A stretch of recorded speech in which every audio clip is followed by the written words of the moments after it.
Hey guys, it's Gracie. This is a weird spot for me. I'll explain, but today I'm doing my little bit late July wrap up, but it's all good. So, I am not standing in my usual spot. Didn't really feel like setting up my camera because I recently had a procedure done, a an electrophysiology study with an ablation because I had supraventricular tachycardia. If you want to look it up, but I don't feel like explaining everything. Just made my heart work weird, and I had a procedure, fixed it. I have an IV mark here, 2 in my right leg, 2 in my left leg, and they're bruising a little bit, so I don't feel like standing or moving around too much, and this is just like the most comfortable area for me. But yeah, let's get into my July wrap up. So the first book I read in July was First We Were Four by Alexandra Sirowy. I don't know if that's how you say that. I gave this book 4.25 stars. I listened to it on audiobook. I loved the ideas and themes of like cult and how it started so innocently and kind of led to like this ultimate doom for everyone involved, pretty much. First We Were Four is about a group of 4 friends who start a group where they are trying to figure out what happened to this teenage girl that was found dead in their hangout place when they were children, and one of them was actually the one who found the body. And the police work was just bad, so they're trying to figure it out. But as they're doing this, and they turn into like a cult kind of thing, and it gets a little scary. Like, I don't know, that's the book. The friend group was really realistic in terms of how they acted with each other, so that was really fun. And I also really loved the foreshadowing.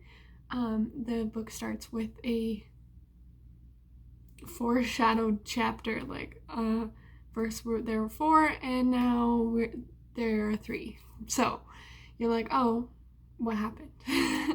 And I think there was kind of some of this throughout the entire book. You're like, oh, that's kind of cool.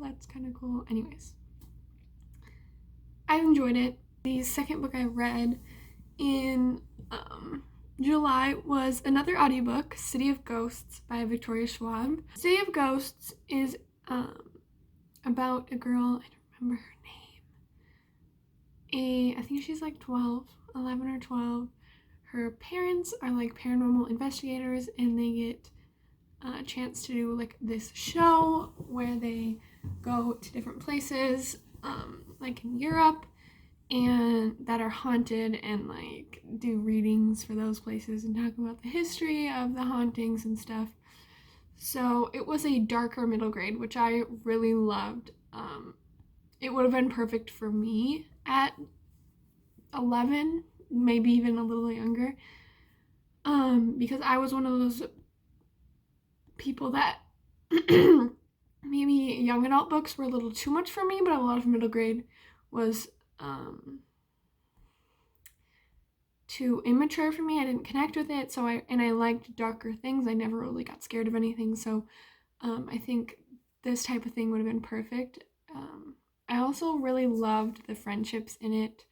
The main character, best friend, is a ghost, and I thought that was so cute. I love, one of my favorite things in books is when somebody has a relationship with a ghost, and it's just so cute.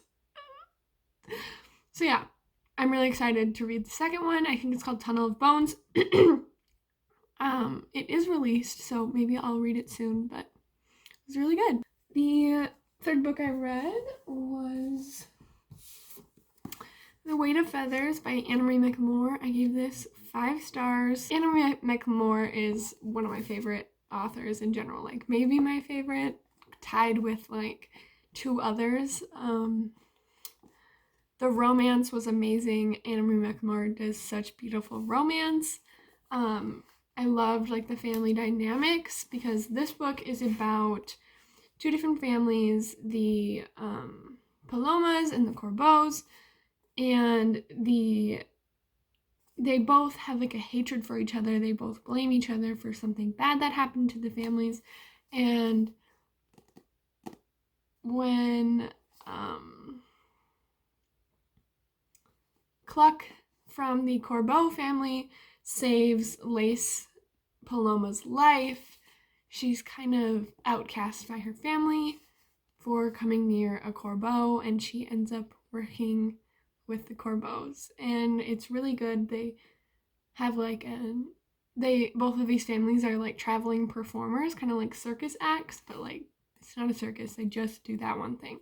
So I thought it was really fun. The characters were very well developed, as always. Anna Marie McLemore's characters are always so well done. Her writing's amazing. I love her writing so much. So yeah, I loved everything about this book. I gave it full 5 stars.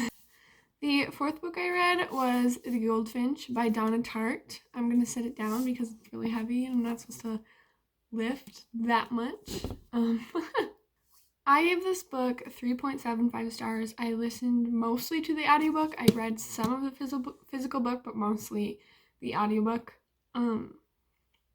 This book is about, what is his name? Theo. This book is about Theo's life from the time of a traumatic event in his life where he loses his mother to his adult life and kind of resolving things that happened during this traumatic event. So I really loved the beginning when he was younger, trying to like deal with this trauma that happened to him and losing his mom. But the ending was very meh for me. It seemed very unrealistic. I didn't like that it went in that direction. Like it just, I don't know. I didn't really like it. This book is really huge, as you saw, and had a lot of slow parts. So I think it could have been a smaller book. The writing was something I haven't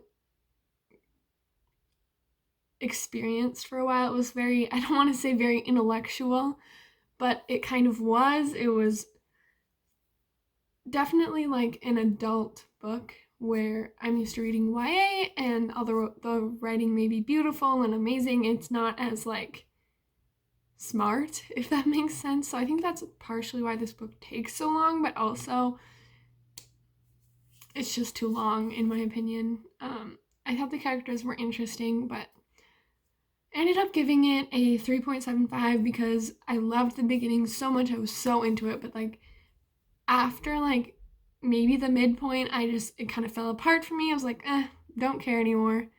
But I thought there was some really great parts of it.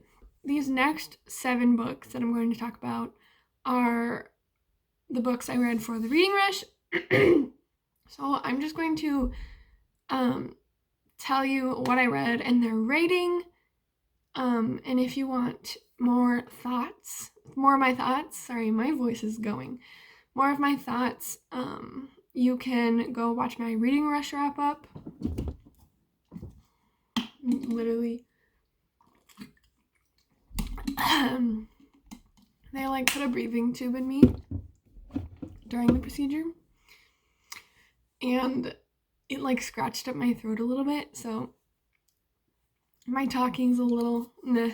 So anyways, the first book I read for the reading rush was Monsters of Men by Patrick Ness, which I gave 4.25 stars. Then I read Hold Still by Nina LaCour, which I gave a full 5 stars. This Nina LaCour is one of my favorite authors, tied with Anna Marie McLemore. Then I read another Anna Marie McLemore book, Blanca y Roja by Anna Marie McLemore, which I gave 4.5 stars. Then I read The Help, which I listened to about maybe half of it on audiobook.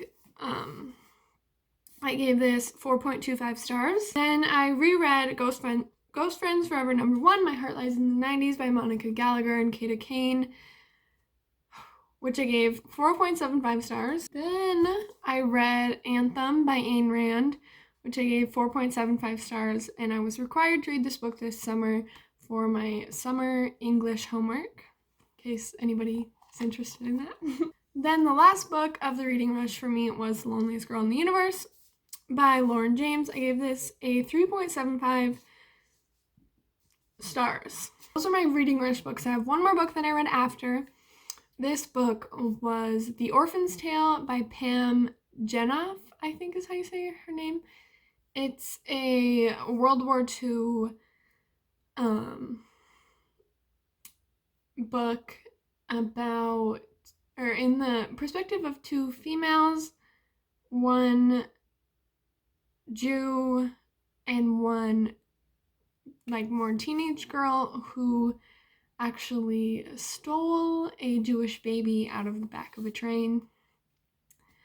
And they both find solace, is that the right word? Maybe. In a circus, and they're hiding, pretending they're not Jewish. They are doing the trapeze.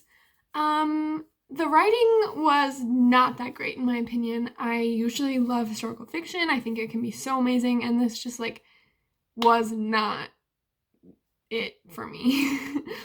I read this book because it's one of my mom's favorites, and if you are new to this channel or don't remember, I'm reading one person close to me's favorite book every month of the year, so this is one of my mom's favorite books. And I only ended up giving it a 3.5 stars. It just was fine, like nothing special about it in my opinion. I did listen to the audiobook, I don't think I said that. Most of it was boring. There were like some parts where I was like, oh my gosh, this is really sad. This is really heartbreaking, but the rest of it, although I like acknowledged that this was sad, it didn't seem as real, partially because of the writing and just because, I don't even know, I think mostly because of the writing, I guess. I didn't connect with characters. That's also why I didn't connect with the characters. And there was some insta-love in it that was just irritating to me. Like, I can handle insta-love sometimes. And I don't know, I just didn't like it in this book because it wasn't ever like discussed that it was like very instant or why it was instant, even though I think this happened with some people during wars and traumatic times because they're looking for like an escape. They kind of form like an insta-love type thing, but I don't know, it wasn't discussed very well, and I just didn't like it. They didn't seem compatible to me. Really. Those are the 12 books that I read in July, which is quite a lot. That's the most books I've read in a month this year. So that's fun. Now that it's August, I hope to keep reading, obviously, but school does start for me on the 22nd, so I'm not going to be as active in my reading life. Hopefully still doing some booktube stuff. I have a book haul coming probably next week. So thank you guys so much for watching. Please subscribe, like, and comment if you haven't already. Bye!